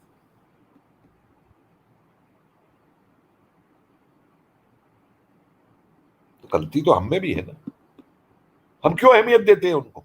मुझे एक बात बताइए, कोई चीज गलत करता है आईएएस ऑफिसर, कितने उठ के खड़े हो जाते हैं, कितना किसमें दम है जो उसके खिलाफ उसके बोल दे। सोशल मीडिया पे लिख देगा, ट्विटर पे लिख देगा, फेसबुक पे लिख देगा, लेकिन जब एक्चुअल चीज आएगी। एक और तमाशा इस देश के अंदर बन गया है, आज भी मैं देख रहा हूं, कल भी देख रहा हूं, इसी विस्टा प्रोजेक्ट को लेकर के कुछ दिन से एक वो सोशल मीडिया पे अफवाह फैलाई जा रही थी कि साहब वो सारी मस्जिद जो है वहां की वो तोड़ दी जाएगी जो इस प्रोजेक्ट के अंदर में आती है। वो तो कोई दिल्ली का एक जिहादी जो मंत्री है, वो मंत्री जाने कैसे बन गया इस देश के अंदर। अमानतुल्लाह नाम है, क्या नाम है उसका, सुनिए ना। कहाँ का है, नियामतुल्लाह है, अमानतुल्लाह है, अल्लाह की मतलब कहर है, क्या है। उसने चिट्ठी भी लिखी, मस्जिद तोड़ दी जाएगी। मेरा एक यहाँ पे बहुत नम्र सवाल है साइकोलॉजिकल, मनोवैज्ञानिकों भी, भैया मेरे, अभी कोई मस्जिद तो वहां तोड़ी नहीं गई, किसी मस्जिद को आज भी नहीं पहुंचाई गई, तो आपको तकलीफ हो गई, आप सोशल मीडिया पे इतने परेशान होकर के उठ गए। और जो 3,500 मंदिर इस देश के अंदर सदियों से तोड़ा गया, जिनको तोड़ के मस्जिदें बनाई गई, तब क्या इस देश में किसी का मस्तिष्क या किसी का दिल आहत नहीं हुआ था? इसमें दोनों में फर्क है, इसमें दोनों में फर्क है। मैं इसलिए कहना, अभी इसी सरकार, ये जो जिहादी है, ओखला जामिया में रहता है, सुबह से शाम तक गुंडागर्दी करता है, मुसलमान, ये जो मस्जिद में इमाम जो अजान देते हैं 5 वक्त, उनको 8,000 तनख्वाह देता है। अभी चांदनी चौक के अंदर इतना पुराना मंदिर तोड़ा गया, तब को नहीं कोई बोला।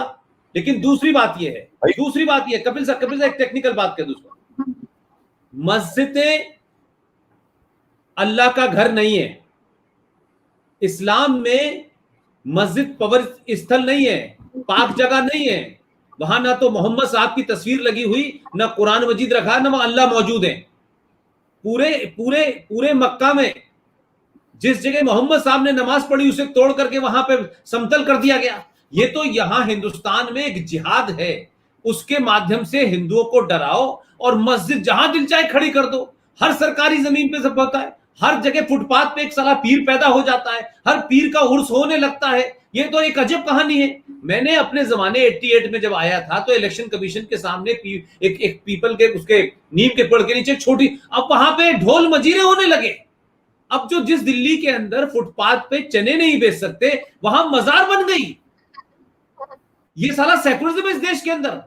ये सारी मजारें टूटनी चाहिए और सारी मस्जिदें टूटनी चाहिए अगर देश के अंदर की चीज में आ रही है। आप मेरे साथ चलेंगे तो मैं आपको ऐसे ऐसे उदाहरण दिखाऊं कि मैंने माना मस्जिद मान लीजिए इबादत की जगह है, नहीं तो मस्जिद में इमाम का, सुनिए एक मिनट सुनिए, मेरी बात भी सुनिए ना, इनकी बात मैंने एक बार मान भी ली।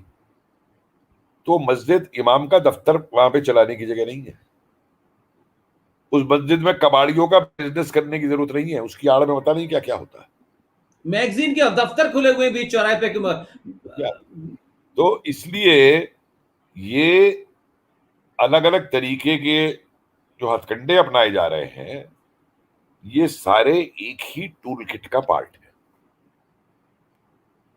लोग समझते हैं कि अमानतुल्लाह अलग है, वो जिहादी अलग है, वो PFI वाले अलग है, या आप या अलग है, अवार्ड वापसी अलग है। नहीं भाई साहब, इनके सेंट्रल ऑफिस बने हुए हैं, इनके लिंकेजेस बने हुए हैं। और ये मैं आपको किस लिए कह रहा हूं, मैं थोड़ा अपने पास्ट एक्सपीरियंस से कह रहा हूं। मैं जानता हूं कि ऑर्गेनाइजेशन कैसे किया जाता है और अटैक कैसे किया जाता है और क्या हथकंडे उसमें अपनाए जाते हैं। अब एक सबूत दे रहा हूं आपको। ये किसान वाला हुआ ना उस दिन, अभी 2-3 दिन पहले, 26 मई को हुआ। किस दिन हुआ? 26 मई को। 6 महीने जो बनाए इन्होंने। जी जी जी। एक लाल झंडा दिखाई दिया आपको वहां पे? जो लाल झंडा उस दिन था जब दिल्ली के ऊपर आ रहे थे वो रैली करने ट्रैक्टर लेकर के, और बड़े किसान सभा वाले, वो कम्युनिस्ट किसान सभा वाले कैडर, और वो राजस्थान से और पता नहीं कहां से आए थे, और बड़े ढपली बजा के और गाने गा गा करके वहां पे हो रहा था। इस 26 को एक दिखाई दिया आपको?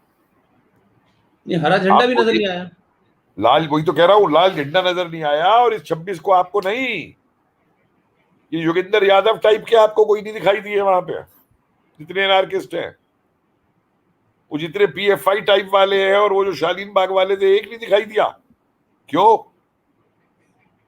पहला असूल इनका, अपने कैडर और अपने आदमी को बचाए रखो, उसे कोविड में नहीं मरने देना, वो लड़ाई में काम आएगा। बेवकूफ है, लड़ने दो। छोड़िए, हम कहा जा रहे हैं उस पर। लेकिन इन लोगों में, और एक बात मैं आपको बता दूं, आज भी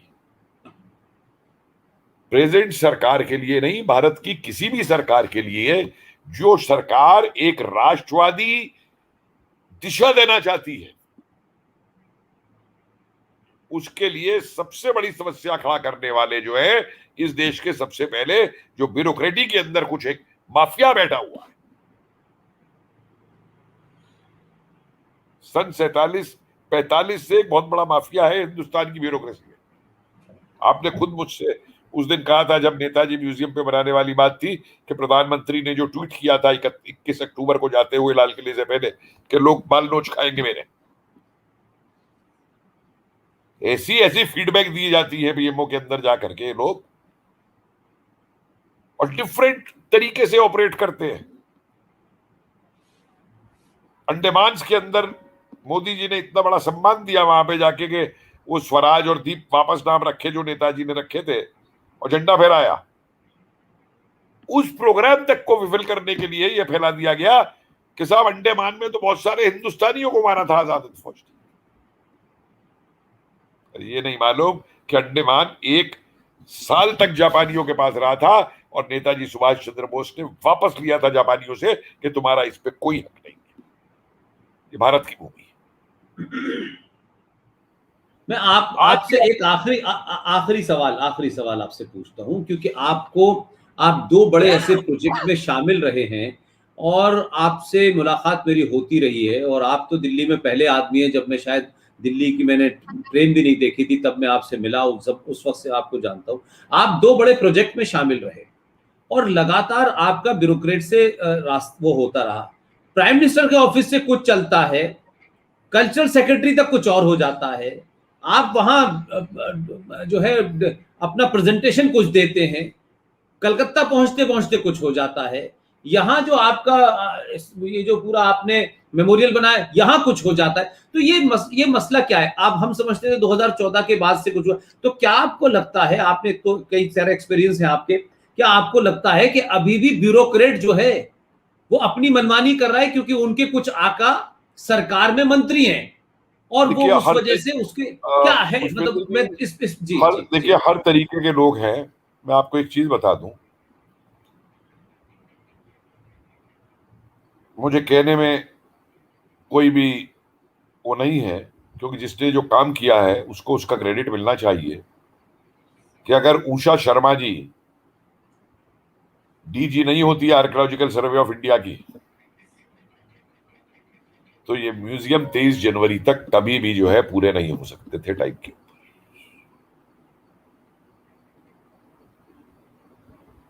एक नया एक्सपीरियंस मैंने अब देखा है इन दिनों में, डिले करो। अगर मान लो पीएमओ से कोई चीज आ गई है, उस चीज को डिले करो,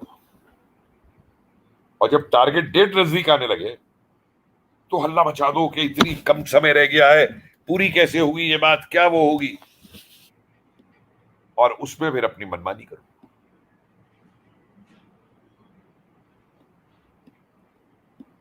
अभी कुछ दिन रुक जाइए, मैं बहुत कुछ बोलूंगा।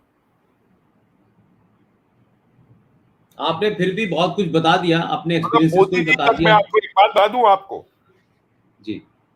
कि मोदी जी तक कुछ ऐसे तत्व मौजूद है जो असलियत चाहते नहीं कि उन तक पहुंचे, और हम जो काम कर रहे हैं हम सिर्फ एक वजह से कर रहे हैं, राष्ट्रवाद राष्ट्रवाद राष्ट्रवाद, जो नेताजी से सीखा, और एक विश्वास कि आज एक प्रधानमंत्री हमारा ऐसा ईमानदार आदमी बैठा है जो देश के लिए कुछ करना चाहता है।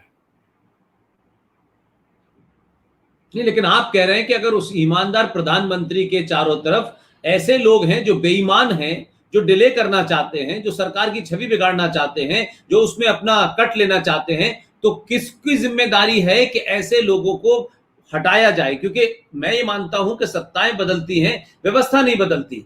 मैं बार बार ये कहना चाहता हूं कि जो मुझे रिपोर्टें मिलती हैं, कल्चर मिनिस्ट्री में कोई एक ऐसा शख्स है जो किसी एजेंडे के तहत चीजों को डिरेल करता है। क्या आपको कुछ उसके बारे में पता है?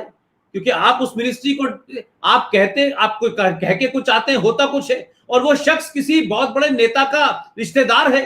तो क्या वो रिश्तेदारी की वजह से, या मोदी जी के साथ उसकी क्या इक्वेशन है, या उसको किसी और संगठन से कोई बैकिंग है? नेता उस मिनिस्ट्री के नहीं है। नहीं नहीं, वो नेता नहीं है उस मिनिस्ट्री के, नेता क्योंकि कहीं हो, मैं एक चीज आपको बता दूं कि वो कल्चर नेता भले ही मिनिस्ट्री के उसमें अंदर भी, नेता कल्चर नहीं है। मिनिस्ट्री में तो भी आज ये भी तो जो मंत्री हैं वहां पे, प्रहलाद सिंह पटेल, जी, वो बेचारे काफी कोशिश कर रहे हैं। नहीं, मैं उनको मानता हूं, उनके बारे में मैं अभी जब जबलपुर गया था तो उनकी बड़ी मैंने तारीफ सुनी। मैं ये नहीं कह रहा वो नेता जरूरी नहीं है उस मंत्रालय का हो, नेता किसी और जगह का हो, नंबर 3 हो, नंबर 4 हो, वो किसका रिश्तेदार है जो हर प्रोजेक्ट को डिरेल कर रहा है? वो किसके एजेंडे के तहत कर रहा है? मुझे एक चीज का जवाब दीजिए पुष्पेंद्र जी। जी जी एक पोस्ट है डायरेक्टर जनरल नेशनल आर्काइव्स। जी इस पोस्ट के लिए क्वालिफिकेशन लिखी हुई है, हिस्टोरियन होना चाहिए या आर्काइविस्ट होना चाहिए, और एडमिनिस्ट्रेटिव एक्सपीरियंस होना चाहिए।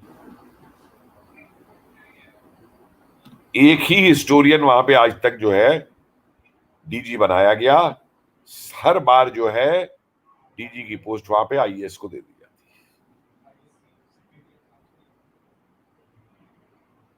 नेशनल म्यूजियम,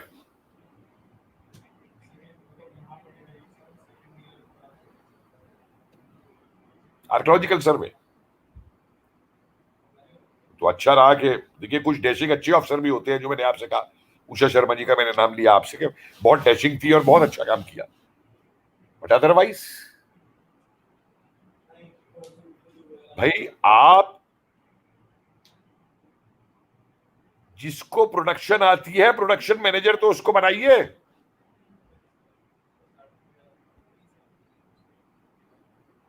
ये इनमें, और जो आप आजकल पॉलिटिकल प्रवक्ता देखते हैं ना टीवी चैनल पे, कि उस टीवी चैनल के पॉलिटिकल प्रवक्ता से आप गलवान पे भी बुलवा लो, आप इजराइल पे भी बुलवा लो, आप कोविड पे भी बुलवा लो, आप किसी चोर पे उचक्के पे भी बुलवा लो, आप किसी स्कैंडल पे भी बुलवा लो, आप किसी शशांक पे भी बुलवा लो, किसी पे भी बुलवा लो।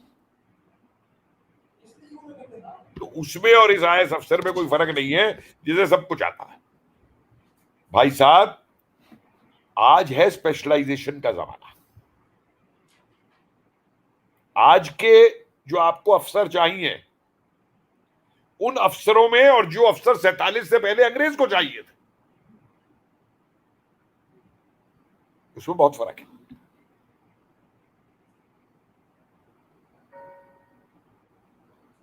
आप कपिल साहब, मुझे लगता है कि हम लोगों ने इस मामले पे पूरे एक चीज मैं बताऊं आपको पुष्पेंद्र जी, जी जी जी जी कि अभी जो ये कलकत्ता में भी हो रहा है, जो झगड़ा चला है ना चीफ सेक्रेटरी को लेकर के और जी जी सेंटर के जी बीच, जी और उससे उसने पहले रिजाइन पनीर कर वाला किस्सा हो चुका।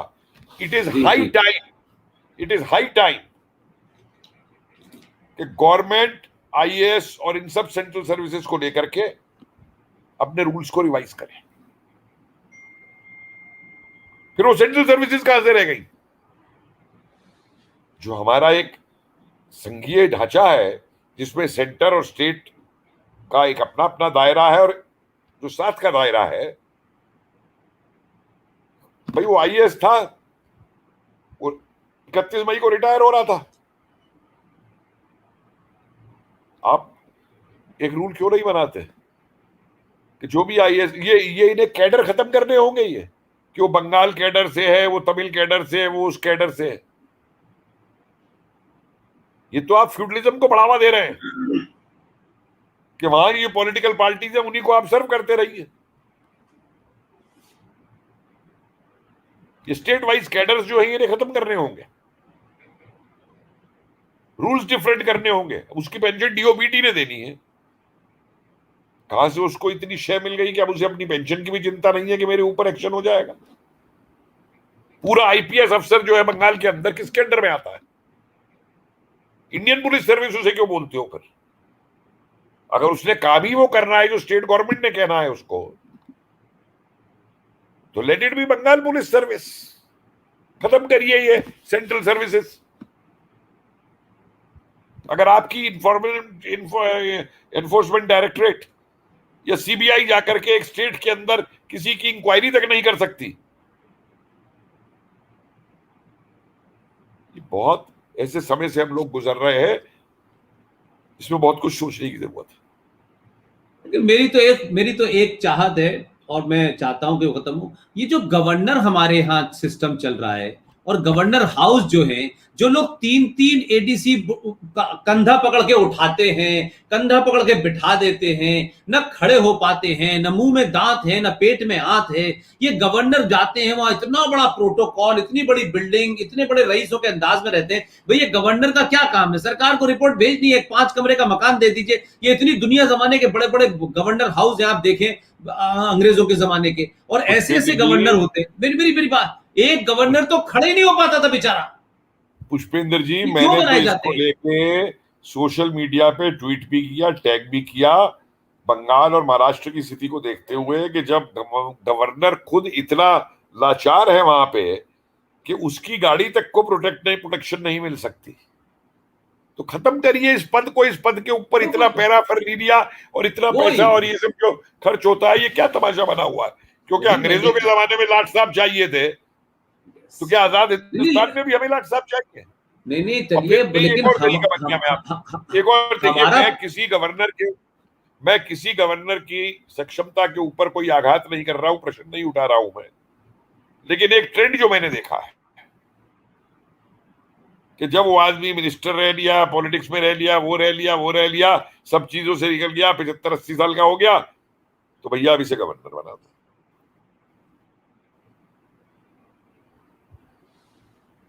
ये नहीं, बड़े एफिशिएंट एनडी तिवारी जब आंध्रा के गवर्नर हुए थे, बहुत एफिशिएंसी से काम कर रहे थे वहां, ऐसा नहीं है। एनडी तिवारी ने बड़ी एफिशिएंसी के साथ काम किया। जब गए तो मैंने वही कह रहा हूं कि ये जो हमारे टैक्स नहीं, पेयर का समय पैसा भैया, है भाई, तो गवर्नर साहब का काम क्या है भाई?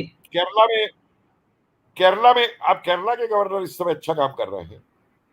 नहीं, मैं उनके इस काम की बात मैं ये नहीं कह रहा, मैं ये कह रहा हूं कि गवर्नर को राष्ट्रपति से कनेक्ट होता है वो डे टू डे बेसिस, लेकिन इतना बड़ा पैरा फंडारिया कि वहां 100 लोगों की एम्प्लॉयमेंट देंगे वो ये जो बग्गियों पे घूमने का स्टाइल है, ये कब तक चलेगा भाई मेरे? जब इस देश के अंदर इतने करोड़ों लोगों को रोटी ना मिलती हो, वहां सरकार ने ये क्यों भाई गवर्नर को हटाइए। मैंने तो एक लाइन में बात खत्म कर दी थी कि प्रजातंत्र के नाम पे हमने जो फ्यूडोक्रेसी बनाई है, यहाँ पे आपने कभी कोठियां देखी है छोटे शहरों के अंदर, डीएम की, एसएसपी की? मैं तो अलीगढ़ रहा हूं, पूरा का पूरा 10 बीघे का तो खेत था वहां चारों तरफ भाई। तो नहीं, वो खेती नहीं होता, उसमें से वो साल में लाखों रुपए का वो गेहूं भी उगता है, वो सब होता है, सब कुछ निकल के आता है। तो सवाल ये है कि ये जो 60 लोग हैं जिन्होंने ये लिखा है, इनको अब खेत मिल नहीं रहा है और मकान दुकान हट गया है, पार्किंग की कोई चांस नहीं है, तो ये सोच रहे हैं कि 2024 में हटेंगे तो जो हमारे पुराने आका है तो हो सकता है क्या कहते हैं कहीं एक्सपर्ट उसमें रख लेंगे। तो सवाल यह है कि क्या इस देश में ब्यूरोक्रेसी सत्ताओं को ब्लैकमेल करने के लिए, उनकी इमेज खराब करने के लिए, उनको ब्लैकमेल करने के लिए करते हैं ये लोग, या इसके कोई नियम बनने चाहिए कि भाई इसके बाद आपको ये नहीं मिलेगा, या कोई नियम नहीं है, ये अपने ज्ञान से लोगों को बदनाम करते रहेंगे, देश भर के बाहर चिट्ठियां लिखेंगे कि इस देश में मुसलमानों के साथ अन्याय हो रहा है। इन्होंने कभी 181 हिंदू मारे गए, मुसलमानों ने मारे पिछले 2014 से लेकर 2019 तक, कभी उनके बारे में नहीं लिखा, कभी उस पे नहीं कहा कि कहते कि ये हिंदुस्तान पहला ऐसा देश है जहां हिंदू सुरक्षित नहीं है, इस पे कभी नहीं लिखा इन मक्कारों ने, ये कभी नहीं लिखते। पुष्पेंद्र जी, इन्हीं अवार्ड वापसी और इन सिग्नेटरियों में एक और नाम आता है बार बार जी, अशोक वाजपेयी। हाँ, अल्हम्दुलिल्लाह। समझे, ये भाई साहब जब जॉइंट सेक्रेटरी थे मिनिस्ट्री के अंदर, जी जी जी, और वर्धा के अंदर सेंट्रल हिंदी यूनिवर्सिटी बनी, महात्मा गांधी केंद्रीय हिंदी विश्वविद्यालय जब बना, तो जॉइंट सेक्रेटरी होते हुए वहां के वाइस चांसलर भी बन गए। और जब इनसे मुझे ये याद है कि एनडीए के टाइम पे पर इनसे कहा गया कि भाई एक चीज चुन लो, जॉइंट सेक्रेटरी रहना है या वीसी रहना है, और जब वीसी शिप इनकी चली गई तो साहब हाय हाय हो गई। ये तो सरकार इंटेलेक्चुअल को मार देती है, उनसे बड़ा कोई इंटेलेक्चुअल नहीं है इस दुनिया के अंदर। अब सेल्फ सर्टिफिकेट लेते हैं इंटेलेक्चुअलिज्म का, सेल्फ सर्टिफिकेट होता है इनके पास, सेल्फ अटेस्टेड। नहीं, ये बड़े रैकेट, ये मैंने देखिए ये इनके रैकेट यहाँ नहीं एंड करते, मैं आपको बताऊं पुष्पेंद्र जी किस तरीके से ये अपने ब्रदरहुड, एनार्किस्ट और इनको लेफ्टिस्ट और एंटी नेशनल्स को प्रमोट करते हैं, मैं आपको बता दूं। आज से करीबन 20-22 साल, 20 नहीं बल्कि 24-25 साल पहले की बात है, मिड 90s में मुझको एचआरडी में एक्सपर्ट बुलाया गया कॉमनवेल्थ फेलोशिप के लिए, तो स्क्रीनिंग करनी थी। तो जब मैं वहां पहुंचा, ऑल डिसिप्लिन की स्क्रीनिंग हो रही थी, मैंने कहा भाई फाइल मेरी स्क्रीनिंग कहाँ है? तो एक टीएडीए बिल ले आया हुआ, बोला साहब इस पे साइन कर दीजिए। तो मैंने कहा अभी तो काम खत्म नहीं हुआ, मैं कर दूंगा, रख दो इसको। नहीं सर, आपका जो फाइलों की स्क्रीनिंग थी वो कल हो चुकी। तो मैंने कहा किसने की भाई? बोले वो हमने एक और एक्सपर्ट बुला लिए थे कल पहले, तो वो आज रुक नहीं सकते थे, उनसे हमने करा ली और जॉइंट सेक्रेटरी साहब ने साइन कर दिए हैं, तो आप ये अपना बिल ले लीजिए टीएडीए का और इस फाइल पे साइन कर दीजिए कि आपने भी स्क्रीनिंग में देखा। वापस रखो फाइल यहाँ, मैं वापस रखो फाइल यहाँ। उस फाइल को मैंने स्टडी किया भाई साहब, 20-22 लोग शॉर्टलिस्टेड थे, 18 एक कास्ट के, हाँ, और जो शॉर्टलिस्ट होने चाहिए थे बेचारे अच्छे स्टूडेंट वो बाहर, और कितने अपने अफसर शॉर्टलिस्ट किए हुए कॉमनवेल्थ फेलोशिप पे जाने के लिए। मैंने एक अपनी अलग लिस्ट बना के साइन करके दी। Great great great. उसके बाद में जब उनके इंटरव्यूज हुए भाई साहब, तो मुझे कमेटी से हटा दिया। Absolutely absolutely. एक और हथकंडा अपनाया जाता है इनके यहाँ ब्यूरोक्रेसी में, मैं आपको बताऊं, बड़ा इंटरेस्टिंग हथकंडा है। अगर कोई अच्छे आदमी से मिनिस्टर सलाह ले रहा है या बात कर रहा है जिससे इनको ब्यूरोक्रेसी को चोट पहुंच रही है, तो जिनको ये फायदा कराते हैं ना, उनसे पूरी साठगांठ करके इनका प्लानिंग चलेगा। तो एक आदमी जाके मिनिस्टर के यहाँ उस आदमी के खिलाफ कुछ बोल के आएगा, 6-7 दिन बाद दूसरा बोल के आएगा, फिर कोई चौथा बोल के आएगा।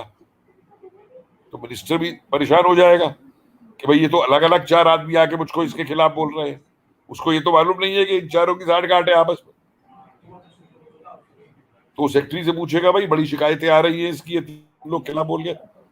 बोले छोड़िए साहब, काहे कंट्रोवर्सी में, बड़े कंट्रोवर्शियल आदमी को बुला के कमेटी में किसी और को बुला लेते हैं और अपने 3 नाम रख देता है साहब।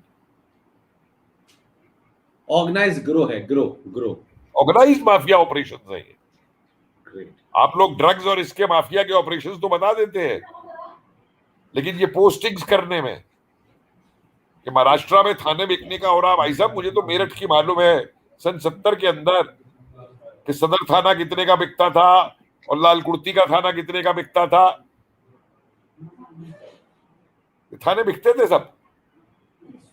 अभी आपके अलीगढ़ में ये हुआ है परसों, ये जो मारे गए हैं दारू नकली की वजह से, हमने तो 70 में देखा है, 70 के दशक में देखा है, 60 के दशक में देखा है कि जो ठेके उठाए जाते थे, ठेके में दिए जाते थे, अगर आप उनके रेवेन्यू को देख ले कि उन्होंने दारू की फैक्ट्री से कितने पैसे की फैक्ट्री वो लेके आए हैं दारू खरीद के बेचने के लिए, तो जितने का उन्होंने ठेका लिया था उससे आधे पैसे की भी वो असली कंपनी की दारू नहीं उठा के लाते थे। ये तो फिर सिलसिला बड़ा लंबा है कपिल भाई, आप तो जानते हैं, आप तो इतने लंबे सवाल ही आता है आप कहां तक लड़ेंगे, किससे लड़ेंगे। ये तो कम से कम ये कहूंगा कि ये कम से कम पता तो चल गया कि ये अवार्ड वापसी और ये वाले जो इनके नाम तो आ गए सामने। करेक्ट और बैठे मंत्रालयों के अंदर जो इनको कागजात चोरी करके, जो इंफॉर्मेशन देते हैं इनको चोरी करके, इनकी पेट बहुत तक रही है, इनकी पेट बहुत तक। करेक्ट। थैंक यू कपिल भाई, मजा आ गया। आपने काफी सारे इस पूरे विषय को बहुत वास्ट उसमें डिस्कस किया, और हम लोग फिर जल्दी किसी और विषय पे मिलेंगे। तब तक बहुत बहुत धन्यवाद। Thank you very much sir. नमस्कार, धन्यवाद भैया। सब लोगों को, भाइयों को मेरा नमस्कार, प्रणाम, जय हिंद। जय